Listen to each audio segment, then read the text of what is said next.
DKV,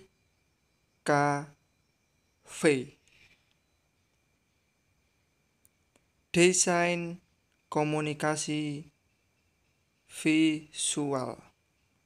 Sebelum kita melanjutkan untuk sejarah perkembangan DKV di dunia, kita harus memahami dulu apa itu DKV. Menurut Wikipedia, desain komunikasi visual atau yang dikenal oleh anak-anak akademik di Indonesia dengan singkatan DKV pada dasarnya merupakan istilah penggambaran untuk proses pengolahan media dalam berkomunikasi mengenai pengungkapan ide, penyampaian informasi yang sangat sederhana. Desain komunikasi visual erat kaitannya dengan penggunaan tanda-tanda, sigma atau drawing gambar, dan lambang maupun simbol. Penulisan kata pun mengikuti tipografi, ilustrasi, dan warna. Kesemuanya berkaitan dengan indera penglihatan. Itulah secara garis besar yang disingkat dengan DKV. Dan ada beberapa ahli yang berkata, desain komunikasi visual adalah profesi yang mengaji dan mempelajari desain dengan berbagai pendekatan, baik hal yang menyangkut komunikasi media, citra, tanda, dan nilai. Itulah menurut ahli Agus Sahri. Dan Agus Sahri adalah guru besar di ITB, jurusan desain, yang bernama lengkap Dr. Agus Sahri Magister Seni. Ada pula menurut ahli Widago pada tahun 1993. Desain komunikasi visual dalam pengertian modern adalah desain yang dihasilkan dari rasionalitas, dilandasi pengetahuan, bersifat rasional, pragmatis. Jagat desain komunikasi visual senantiasa dinamis, aktif, penuh gerak, dan perubahan. Dan itulah yang dimaksud dengan desain komunikasi visual menurut para ahli. Kita langsung saja untuk sejarahnya. Yang pertama, pada zaman prasejarah, manusia telah mengenal dan telah mempraktekkan komunikasi secara visual.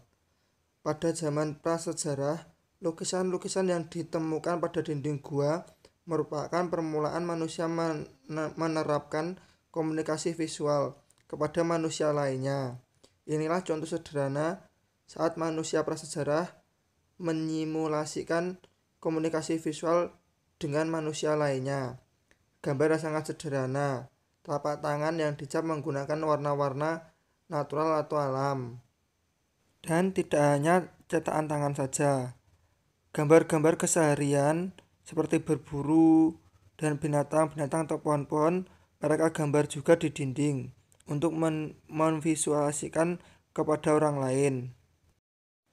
Dan ada juga gambar-gambar saat melakukan ritual. Jadi orang-orang prasejarah bergerombol, hidup bergerombol, dan sedang melakukan ritual. Itu pun digambar di dinding untuk melihatkan kepada orang lain. Itulah gambar contoh-contoh komunikasi visual saat masa prasejarah. Dan kita lanjut lagi. Pada tahun 1447, Johannes Gutenberg menciptakan teknologi cetak pertama. Pada awalnya teknik ini membuat tulisan pada gambar satu halaman papan kayu saja. Namun perkembangannya mesin ini digunakan pada satu satuan huruf, lalu disusun menjadi satu kalimat. Kesimpulannya, Johannes Gutenberg menciptakan alat cetak hanya untuk mencetak satu gambar saja atau satu bagian saja. Pada tahun 1797, Alois Schneider menciptakan teknik baru, yaitu litografi. Teknik cetak ini memanfaatkan teknik saling tolak air dan media batu lito. Teknik ini memungkinkan untuk menggambar luas dalam bentuk blok-blok yang besar dan dimungkinkan dilakukan pemisahan warna dalam gambar poster. Jadi Alois Schneider menyempurnakan penemuan dari Johannes Gutenberg. Pada era ini sering disebut era Victoria. Gambar yang pertama ini adalah gambar hasil dari cetakan penemuan Johannes Gutenberg pada 1447. Dan gambar yang kedua ini adalah hasil cetakan dari penemuan atau penyempurnaan dari penemuan Johannes Gutenberg oleh Alois Schneider pada 1797. Pada era ini, ilustrasi mendekati dengan kenyataan. Ciri-ciri yang lain, penggambaran karakter perempuan yang berbadan subur, dikelilingi dengan ornamen-ornamen. Ciri-ciri lainnya lagi cenderung simetris dan penggunaan warna yang natural atau flat.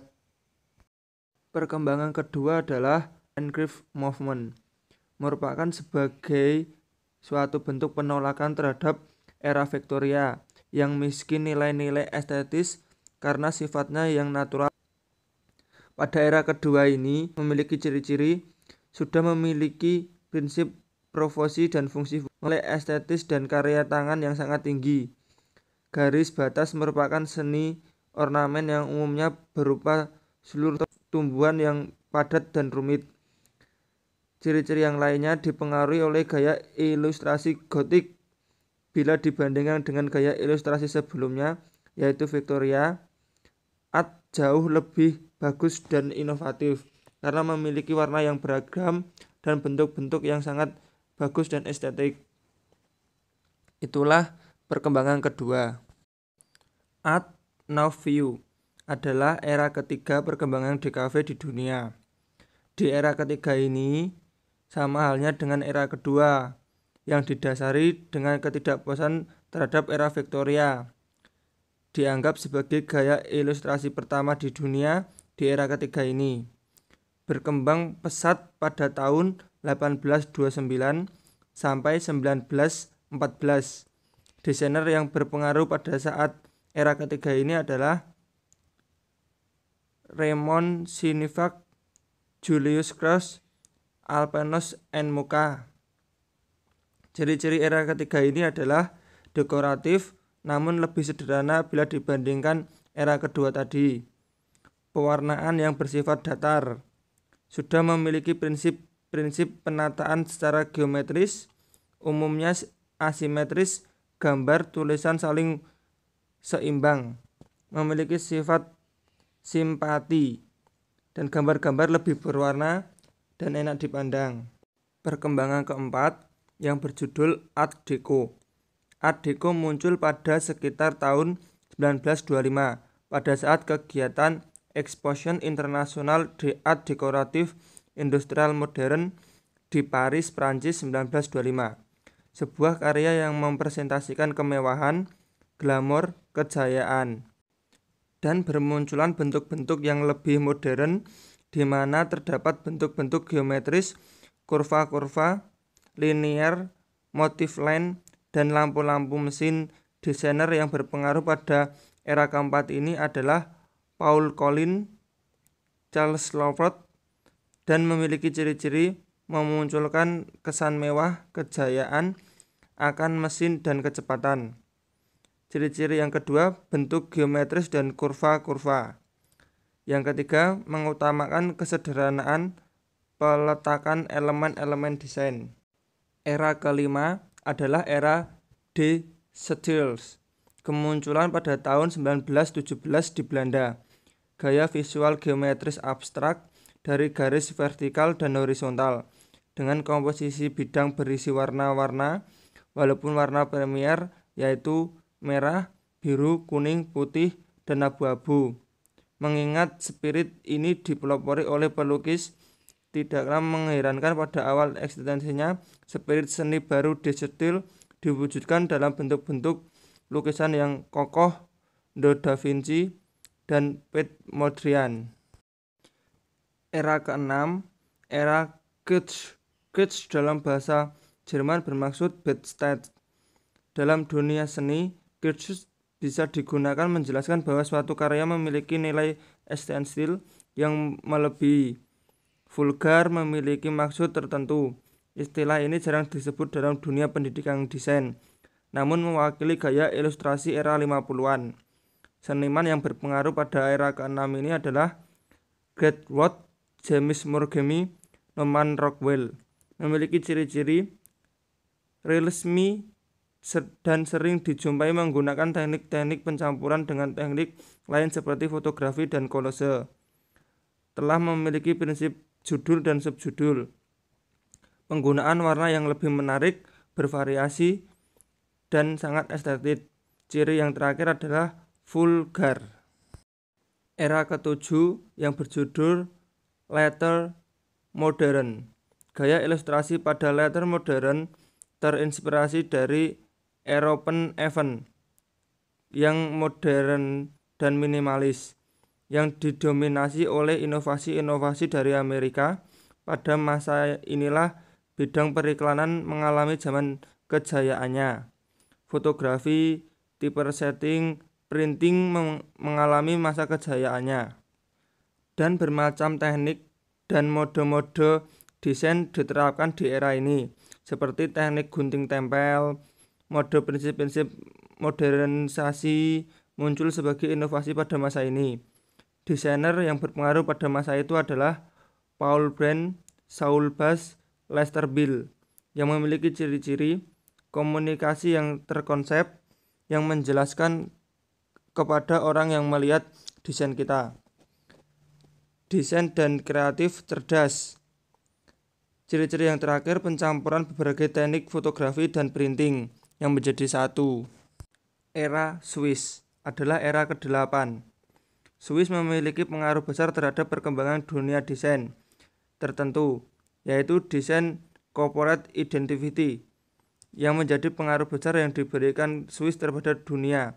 Para desainer Swiss adalah para desainer yang sangat progresif dan bentuk tipografi sans serif serta desain yang minimalis dan lebih mengutamakan pesan yang disampaikan.